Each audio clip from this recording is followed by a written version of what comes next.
Talofa, it's Tim Tafunga here. It's 2023, and just a shout out to all my family and friends, absent friends and absent family members. Mani really tasangafu. I have survived 2022 as all of us have, and it's been quite a tumultuous year. Today I'm just going to do another update on the Ukrainian conflict from the area of operation which I am particularly interested in. There is a reason why I'm interested in Bakhmut, because Chechens and Georgians are there, and now the Azov Battalion, which has now morphed into divisional strength, and then now one of a newly formed 3rd Azov Brigade is now south of Bakhmut in a place called Klishishka. They're there to engage the Wagner group, which predominantly are Russian mercenaries, but they include Serbians and Chechens, as well as Belarus, and any Tom, Dick and Harry who wants to join the Russians. So that's the Wagner group, and there'll be a few interesting people there. They're no longer a divisional strength. They've actually increased as well to a core strength military. But I'm going to talk a bit about the Ishkeria Chechens who are presently there. There's two battalions that are there in Bakhmut and south of Bakhmut, along the line of control for the Ukrainians and NATO mercenaries. There's not much known about the Mozart group, which is under the command of a colonel from the US Marine Corps, and a whole group of NATO mercenaries and some Australians. So there's a lot of Australians fighting there. Now, the reason why I'm interested in Bakhmut is because I would like to talk to you about the Chechens, the Ishkeria Chechens who are there fighting alongside the Mozart group. They're people you really need to watch out for. Alright, without further ado, let's get to the map, eh? Okay, let's have a look at this map, shall we? Now, this is Klishishka. South Klishishka, we have the Dukar Dudayev Chechen Peacekeeping Battalion. Now these blokes are down there. Now, the new interest is the 3rd Azov Assault Battalion. These guys have just been formed, and on the day that I broadcasted my first discussions about the Bakhmut situation, that same day these guys were deployed. That's brigade strength of the 3rd Azov Assault Brigade. Now, the history of this group, as you may well be aware, they are the Azov Battalion that was formed in Mariupol as the National Guard of some 400 to about 400 soldiers who were basically National Guards, who were Russian speakers, who were pro-Ukrainian. Now they were actively involved with the right sector in the initial revolution in Kiev, the Euromaidan. In fact, the right sector were considered to be the protagonists or the antagonists who stir up the Kiev streets and along Odessa and all those subsequent violence that occurred during the Euromaidan. They were right sector neo-Nazis. Now the Azov Battalion, as you may be well aware, especially with the Mariupol Azov-style area where they had embedded themselves under the Azov-style plant, these guys were eventually forced to surrender. along with some pro-Ukrainian local residents who joined them in their eventual imprisonment as POWs. Eventually, most of the Azov battalions were released from Russia, and they were shipped to, of all places, Turkey. But that's their story. Now, Azov Battalion itself has grown.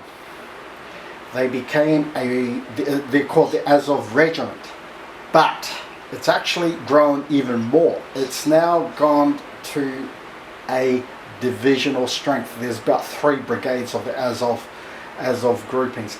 As you may well be aware, they are notoriously renowned as being a neo-Nazi group who they deny. They deny it absolutely, although there's a lot of photos and footages in 2014 onwards where they were recruiting a lot of Ukrainians, youth, and a lot of disaffected so-called marginal groups that became members of the group.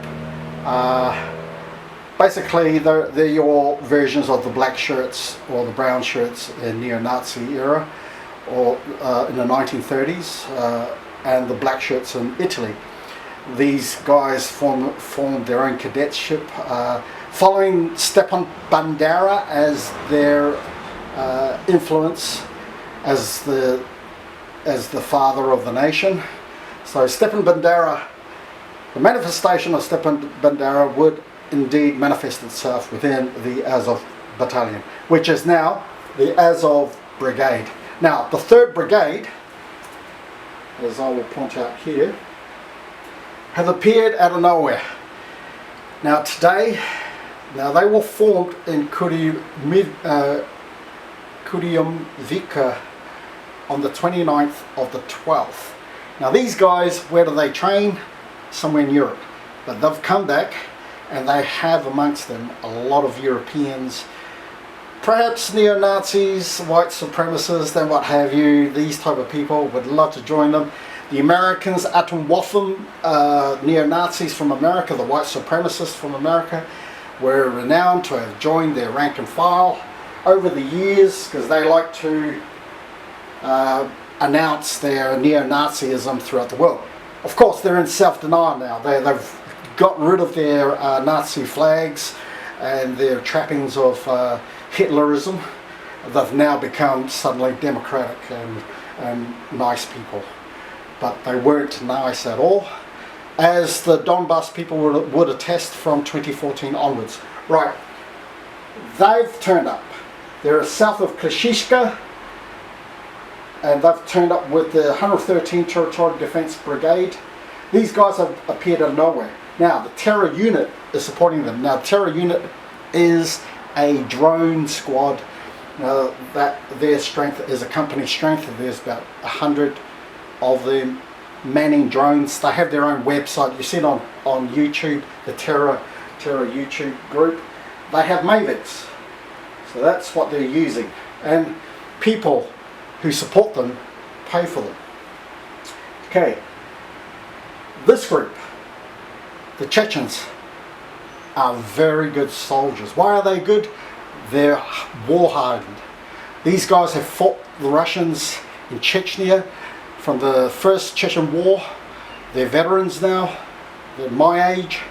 And then there are the second Chechen War.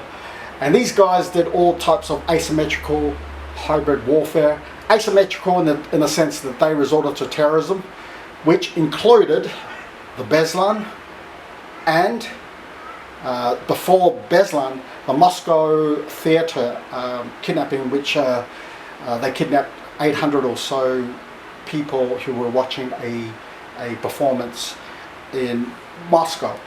Now, that happened in Moscow, and these guys are now the battalion that are now have formally declared themselves pro-Ukrainian. They're fighting in favour of Ukraine. Right, for the Russian side, these guys are still there, the Wagner group. As I said to you earlier, they are a core strength, which is quite a large number of troops. 57th Motor Rifle Brigade is still there. Now this is only about a week since I did my last report, sit rep from that area. Now not much has changed in terms of the mapping, but there's a lot of rumours that Orpetny has been completely liberated. There are some residential buildings that have where they require moat clearance, which is a military operations in urban terrain clearance, which is a team, which is a room by room with team by team, sections and sections, going in to clear every floor. So that takes a while. So they're relying on tank support to take every single residential room and house. It is time consuming, obviously. That's why it's taken a long while. So since my last report, suddenly this area has increased with a few more brigades in Klishishka, which is going to make the battle more difficult and a bit slower for the Russians. But the Russians got time on their side. The Ukrainians don't have time on their side. The Russians do. Because they're defending the declared Russian Federation. It's no longer part of Ukraine. They're not acquiring land per se. They're just defending their land, and they're going to liberate the rest of the Donetsk Peoples Republic area. Remember, the locals are the Donetsk Peoples Republic. It's not the Ukrainians. Ukrainians who are there are defending Ukrainian sovereign territory, but they don't represent the Donetsk people. The Donetsk people are the local militia known as the DPR, the Donetsk Peoples Republican Army. Now, they're not even an army, but they've just joined the Russian Federation Army, so they're now fully equipped with Russian uniforms and military equipment, so they've been upgraded. Before then, the DPR were actually using former Ukrainian military weapons and supplies, including T-72s that were formerly Ukrainian Army supply.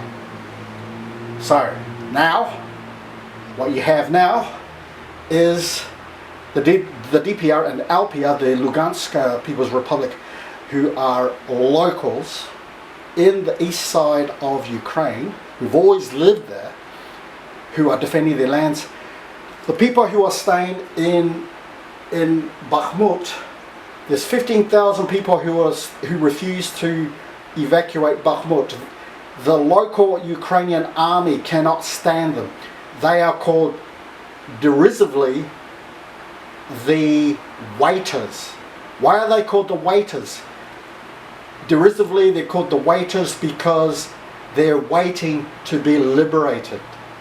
So the Bakhmut local residents who refuse to leave the areas, there's 15,000 of them who refused to leave their houses and their homes, primarily because they're waiting to be liberated by preferably the DPR. Who are the DPR? The Democratic People's Republic people who are fighting for them, for their own land. Now, this is the message that is not being relayed to Western media. Now, that's simply because the DPR and the LPR have been derisively considered as Russians. Even since 2014, they were known as Russians by the Ukrainians. The neo-Nazis, such as the Azov Battalion then, which is now the Azov Regiment, which is now basically a divisional strength of neo-Nazis. Well, yeah, they are. They've become bigger, and they are now the 3rd Azov Assault Brigade. Now, rather than getting smaller, these guys have actually grown, which is a failure on the part of Putin and the DPR to delegitimize and to demilitarize the Azov Battalion, But they have in Mariupol. They no longer exist in Mariupol, where they originally came from. Right. Okay. Putting aside all the overarching political motivation as to why NATO is continuing this conflict against Russia, and the Minsk agreement, DPR and LPR motivations for them to secede from Ukraine since their formation as a nation in 1991, without a referendum for the Donbass region. That is interesting in itself, so we will discuss that at a later point in time. But mate, there's a lot of YouTube on that discussion, so I don't want to duplicate things that have already been discussed. But as a Samoan who has a Pacific Islander intelligentsia perspective in a lot of world issues, I'm giving a slant from a Samoan perspective. Because how does that impact on Samoa? Well, it does. Because we live in the South Pacific. Regionalism is important to us. We have China. China is contesting with the Anglo-American influence, which includes Australia and the UKUSA Treaty, the AUKUS Treaty, and the Quad and other military alliances that augment our economic alliances, which includes APEC and ASEAN, the G20, and other economic interests. But what does interest us as Pacific Islanders is the impact of the New World Order via BRICS. Now, BRICS has been very interesting, along with the Shanghai Conference Organization, which will have us as passive smokers for the general political and military and regionalism and this George Orwellian world we live in. As in the 1984 book, we are having a regional multipolar world order in which regionalism is now changing the world dynamics as we know it. The geopolitical power paradigm is changing, so we've got to be aware of that. Yaka koko kalango kili se ko mangai ngai foi kemi nga se ka ko eva la kiki makamaka nele kupu i Europa. Ja, so for